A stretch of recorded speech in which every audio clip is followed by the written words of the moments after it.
Hi everybody, I'm Susan Mulvihill. Welcome back to our vegetable garden here in Spokane, Washington. Our hardiness zone ranges from 5B to 6A. I am so excited about today's topic, which is all about growing corn. Maybe some of you are newbies to it and you're wondering how to do it. Maybe you've grown corn but you've had some problems and you want to know how to up your game.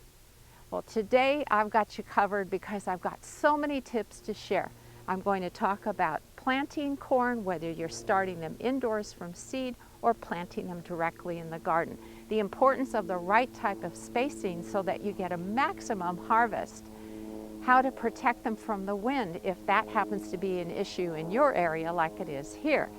And last but definitely not least, how in the world do you know when to pick your corn? So I've got lots of tips to share with you today and we need to get started.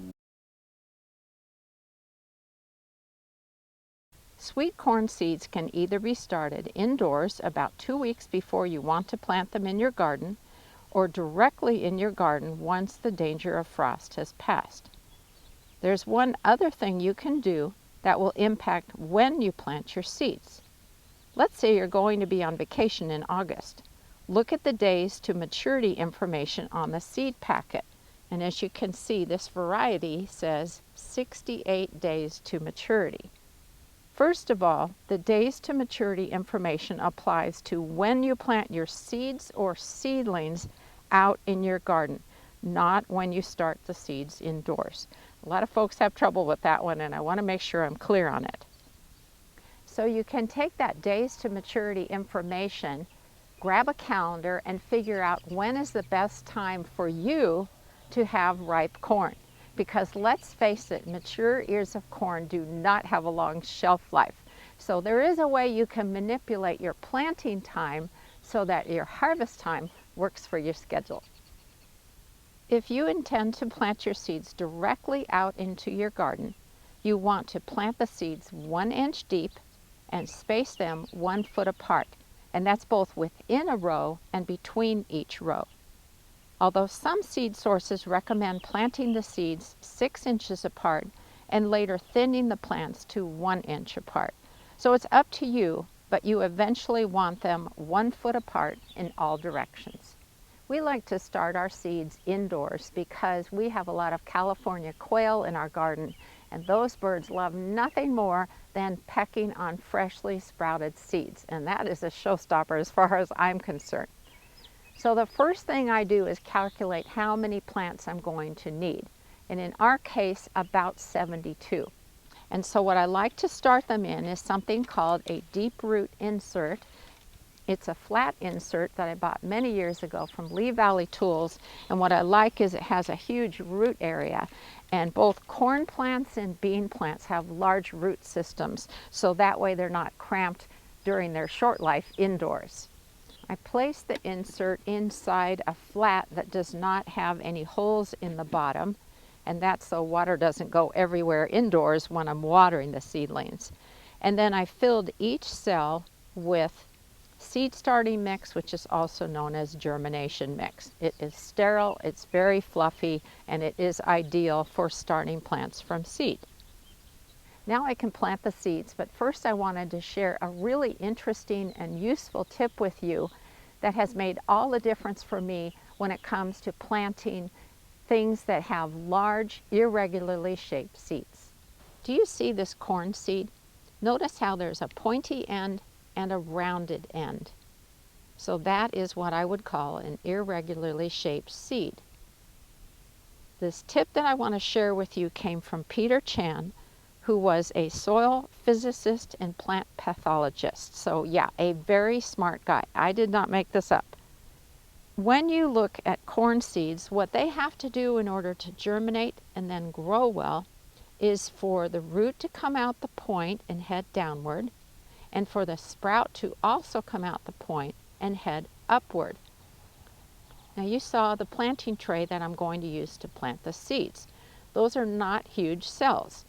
So you can imagine that if this is facing the wrong way, so with the pointy end up, the seed has the potential to use up all of its energy moving itself back into the proper position so that it can sprout and grow. Peter Chan's suggestion was to plant the corn seeds with the pointy end facing downward. Now, before I knew this tip, I had mixed results with the seed germination. Ever since then, I've planted the seeds with the pointy end down and usually get 100% germination results, or very close to that. So it's worth my time to do that, and it just takes a split second anyway. And again, each seed is going to be planted an inch deep.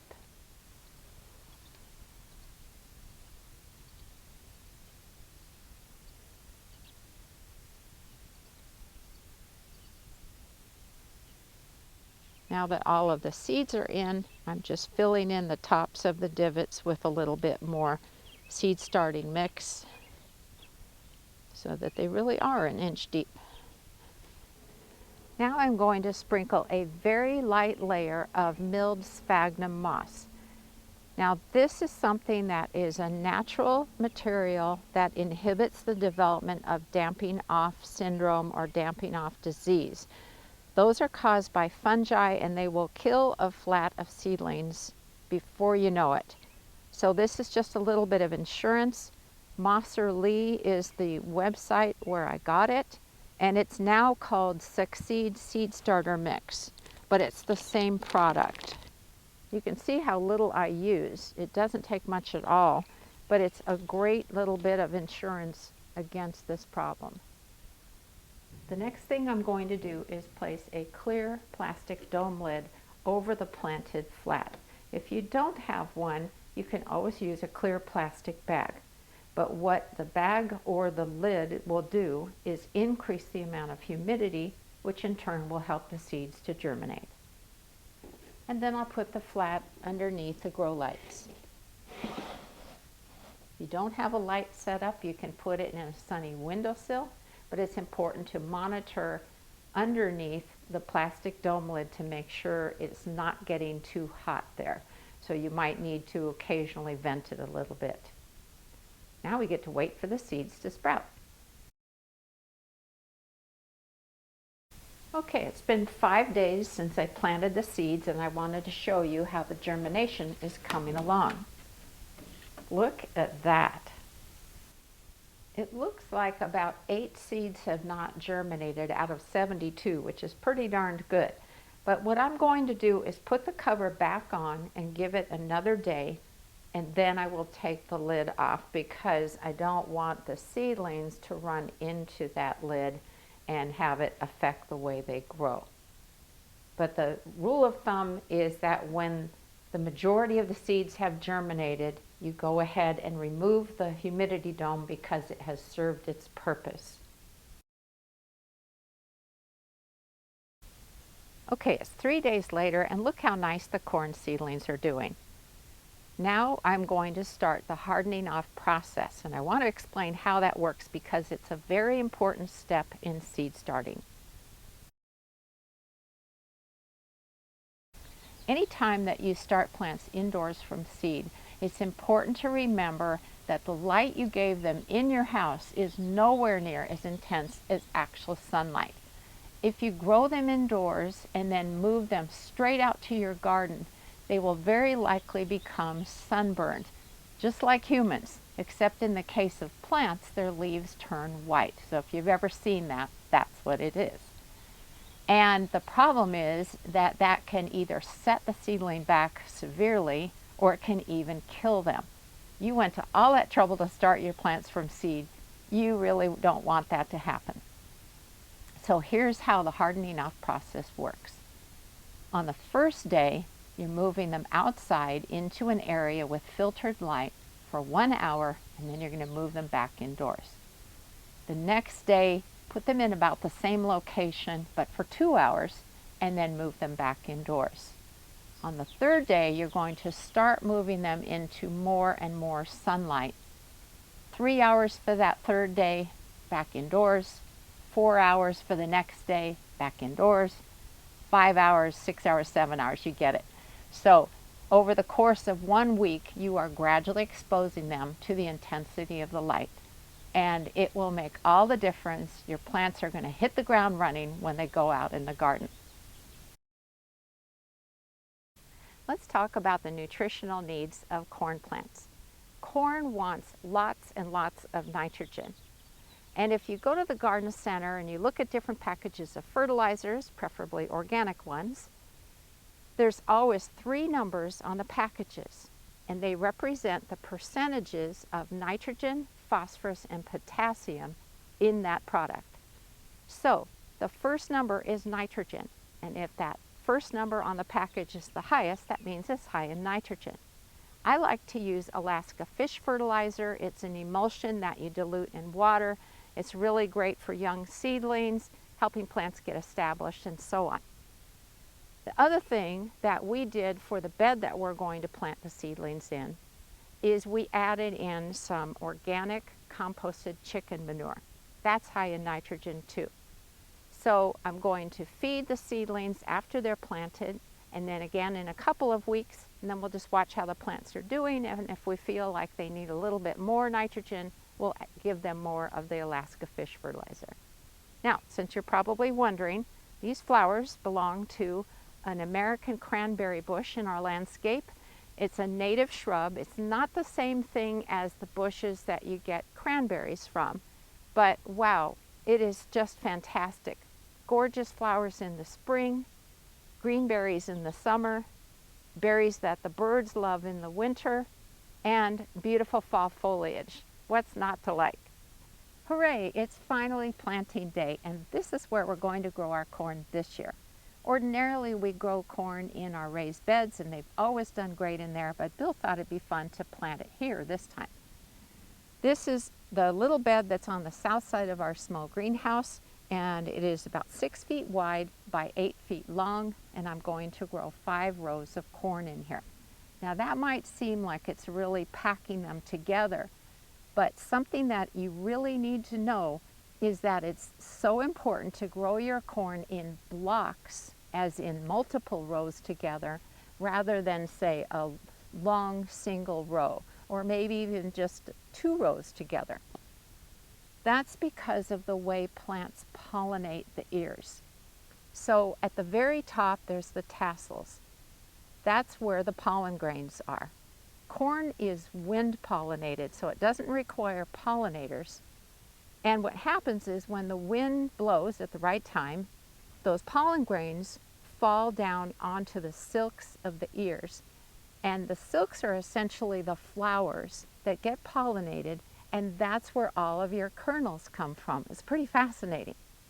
So if you were to plant the corn in a long single row or maybe a double row, what happens is there's fewer targets for those pollen grains to hit.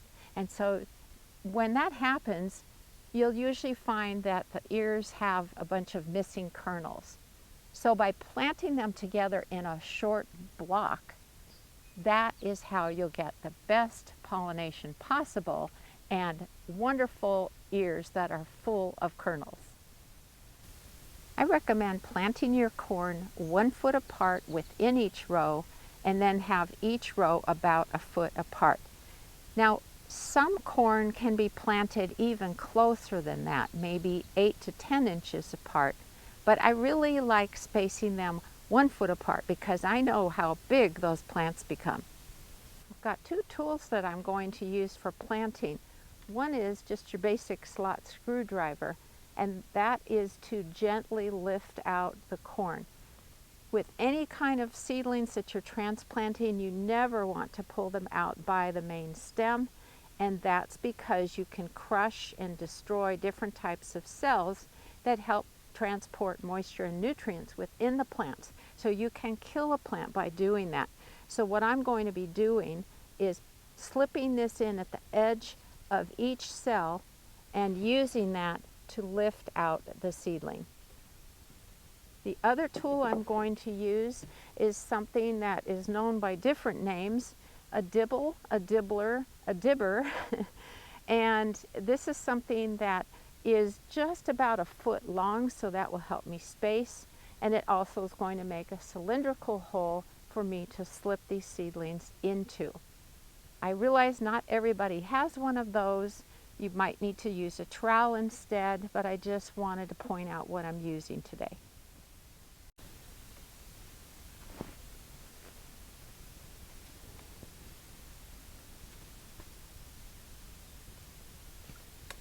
see how easily the plant fits into the hole made by the dibber.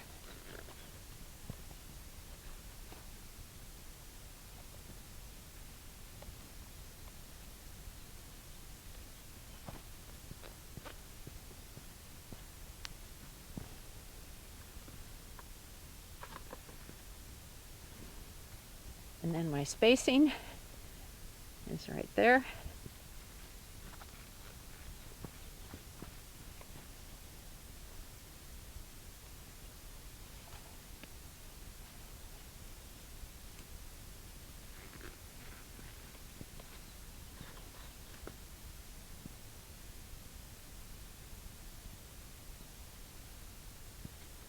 The next step is super important, and that is to water in your seedlings.